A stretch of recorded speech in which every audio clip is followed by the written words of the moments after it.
Industry నుంచి వీటన్నిటితో పాటు అంటే ఈ రిలీఫ్ మెజర్స్ కోసం అని చెప్పి విరాళాలు ప్రకటిస్తూ ఊరందరిది ఒక దారి అయితే నాగబాబు గారిది ఇంకో దారి అన్నట్టు ఆయన ట్వీట్ చేశారు, చూసారా? నాగబాబు గారు ఆయన అంటే జగన్మోహన్ రెడ్డి గారిని కడిగేశారు, ఏంటయ్యా నువ్వు వచ్చి చేస్తుంది ఇక్కడ అని. అవును, చూసాడు.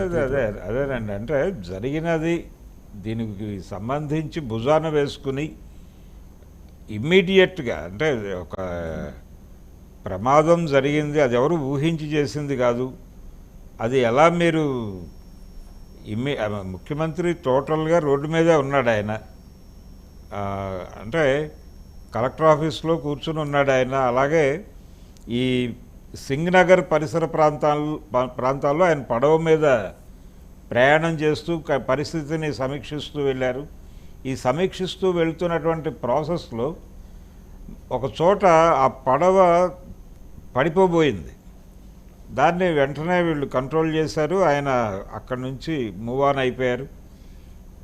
ఇంత చేస్తున్నా కానీ పొలిటికలైజ్ చేయటం, విమర్శకి దారితీసే పద్ధతిలో వ్యవహరించడం అది మీకే చెల్లింది. అలాగే మీ రోజుల్లో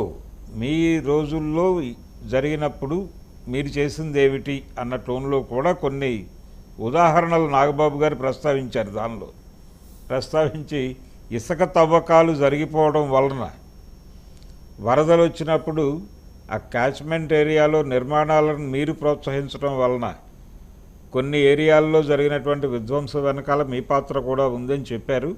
అలాగే ఆయన ప్రస్తావించిన విషయం కూడా ఒకటి ఇక్కడ చెప్పుకోవాలి. నాగబాబు అంటే ప్రకటించిన విషయం ఏంటంటే, ఈ కృష్ణానది వరదని కంట్రోల్ చేయటానికి అక్కడ ఈ వాల్ నిర్మాణము అనేది చేపట్టారు. గద్దె రామ్మోహన్ నేతృత్వంలో మొదలైంది. అది చాలా కాలంగా అనుకుంటూ పెండింగ్ పడిపోతూ చివరికి ప్రారంభించి చేస్తున్నటువంటి క్రమంలో ఈ రాణిగారి తోట ఆ ఏరియాల్లో చాలామందిని ఖాళీ చేయించారు. అక్కడ ఖాళీ చేయించిన సందర్భంలో వాళ్ళందరితోనూ ఆందోళన చేయించి కోర్టులో కేసులు వేసి ఆ వాల్ నిర్మాణాన్ని ఏదో మేరకు ఆపే ప్రయత్నం వైసీపీ చేసింది. నిజానికి ఆ వాల్ నిర్మాణం కొంతమేరకు జరగటం వలన కొన్ని ప్రాంతాలు నిలబడ్డాయి. ఈరోజు మీరది ఆ నిర్మాణమే జరగకుండా చేయడానికి ప్రయత్నం చేశారు అని కూడా మాట్లాడి ఉండాల్సింది. ఇలా 2-3 పాత ఇన్సిడెంట్స్ ఉన్నాయి, అంటే వీళ్ళ రాజకీయ ప్రయోజనాల కోసం మాట్లాడినవి. అవన్నీ సీరియస్గా ప్రస్తావించి జగన్మోహన్ రెడ్డి మీద కొంచెం గట్టిగానే విమర్శలు ఎక్కుపెట్టాడు ఆయన. నిజానికి కృష్ణానది ఎన్క్రోచ్మెంట్స్లో అన్ని పార్టీల వాటా కూడా ఉంది, అంటే నందమూరి నగర్ అని కూడా ఉంది అక్కడ. ఇలా ప్రతి ఒక్కరి కంట్రిబ్యూషను ఉంది దానిలో. బుడమేరులో కూడా ఉంది ఒక నందమూరి నగర్, రంగా నగర్లు ఉన్నాయి ప్రతి చోట. వంగవీటి రంగా గారి కంట్రిబ్యూషన్ చాలా ఉంది కృష్ణానది ఎన్క్రోచ్మెంట్స్లో. అంటే ఎవరైనా వచ్చి ఇల్లు వేసుకోవాలి అంటే కృష్ణానదిలో మీరు ఇల్లు వేసేసుకోండి అనే పద్ధతిలో వ్యవహరించేవాళ్ళు. వాళ్ళు ఇల్లు వేసేసుకుని ఆయన పేరు పెట్టేసుకునేవారు, రంగా గారి పేరు. ఇలా చాలా చోట్ల ఈ ఆక్రమణలు జరగటము, వీళ్ళని ఖాళీ చేయించినప్పుడు అంటే ప్రభుత్వం బాధ్యత. ఒకటి ఈ ఎన్క్రోచ్మెంట్స్ చాలా బుడమేరులో జరిగినవి, అలాగే కృష్ణానదిలో జరిగినవి చాలా వరకు పేదలు చేసినటువంటివి. ఎవరో ఒకరి ఆసరా చూసుకుని పేదలు చేసిందే. అయితే ఈ పేదలు అలా ఇళ్ళు వేసుకున్నప్పుడు వాళ్ళని తీసుకెళ్ళి ఒక సురక్షిత ప్రాంతంలో ఇళ్ల నిర్మాణం చేసి వాళ్ళని ఉంచాల్సినటువంటి బాధ్యత ఖచ్చితంగా ప్రభుత్వాలదే. అంచేత ఇదేదో వాళ్ళు ఇల్లు వేసేసుకున్నారు అని ఎలిగేషన్ పెట్టడం కాదు, ఇమ్మీడియట్గా వాళ్ళని తీసుకెళ్ళి సురక్షిత ప్రాంతాల్లో ఉంచని ప్రభుత్వాల వైఫల్యంగా కూడా చూడాలి. దీనికి అన్ని ప్రభుత్వాలు అంటే తెలుగుదేశం, కాంగ్రెస్ ఈ రెండు, ఇప్పుడు జనసేన ఎంటర్ అయింది ప్రభుత్వంలోకి. కాబట్టి వీళ్ళందరూ బాధ్యత వహించాల్సి ఉంటుంది. జనసేన నిన్న పవన్ కళ్యాణ్ గారు ఒక మాట అన్నాడు. నిన్న ఆయన ప్రెస్ మీట్లో ఇప్పటి వరకు అంటే ఈ సహాయ చర్యలు ఇవన్నీ ఆర్గనైజ్ చేయటం సరే బాగానే ఉంది, కానీ ఇలాంటి విపత్తులు వచ్చినప్పుడు అప్పటికప్పుడు సహాయక చర్యలు చేపట్టడము ఇలా కాదు చేయవలసింది.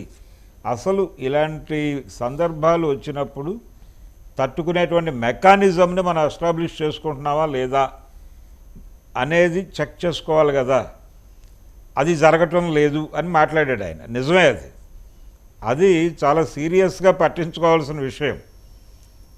భవిష్యత్తులో ఇలాంటివి జరగకుండా ఉండటానికి ఏం చేస్తున్నాం అనేది ఇప్పుడు కనీసం ఈ సందర్భంలో ఇప్పుడు నాగబాబు ట్వీట్ చేశాడు, జగన్మోహన్ రెడ్డి గారి మీద ఎలిగేషన్స్ వేశాడు ఆయన. అలాగే పవన్ కళ్యాణ్ గారు మాట్లాడుతూ భవిష్యత్తు ఏమిటి అనేది ఆలోచించుకోవాల్సిన అవసరం ఉందన్నాడు. దీన్ని సీరియస్గా పట్టించుకుని ఇక్కడి నుంచి అయినా కనీసం ఈ ఒకటి బుడమేటికి సంబంధించిన ఎన్క్రోచ్మెంట్స్ తొలగించాల్సిన అవసరం ఉంది. కృష్ణానదికి సంబంధించినటువంటి ఆక్రమణలు తొలగించాల్సి ఉంది. అలాగే కొల్లేరుకు సంబంధించిన ఆక్రమణలు కూడా తొలగించాల్సి ఉంది. ఈ ప్రయాణం మైలవరంలో మొదలైనటువంటి ప్రయాణం బుడమేటిది అక్కడికి చేరే వరకు ఆకివీడు ప్రాంతాల్లో అది కొల్లేట్లో కలుస్తుంది.